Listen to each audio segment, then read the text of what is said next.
Hey guys, welcome to English inquiry YouTube channel. Dear students, आज की इस video में हम प्रेजेंट इंडेफिनिट टेंस के अफर्मेटिव, नेगेटिव और इंटरोगेटिव सेंटेंसेस को ट्रांसलेट करना सीखेंगे। तो आइए देखते हैं। हमारा पहला वाक्य है राम स्कूल जाता है। इसे ट्रांसलेट करने के लिए पहले हम कर्ता लिखेंगे। तो यहाँ पर कर्ता राम है, तो आप लिख लीजिए राम। राम, इसके बाद क्या करेंगे, हम क्रिया लिखेंगे। तो यहाँ पर क्रिया क्या है, जाना। तो गो मीन्स होता है जाना।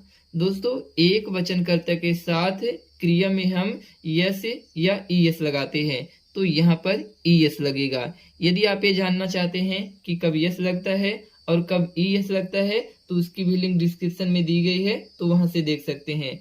तो राम गोज, इसके बाद टू, इसके बाद यहाँ पर स्कूल की इंग्लिश लिख लें, SCHOOL,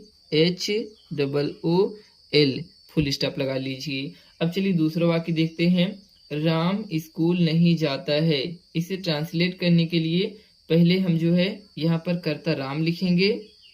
इसके बाद आप सभी को पता होगा कि एक वचनकर्ता के साथ हम जो है डज नॉट लगाते हैं। तो यहाँ पर लिख लीजिए does not, DOES, does not.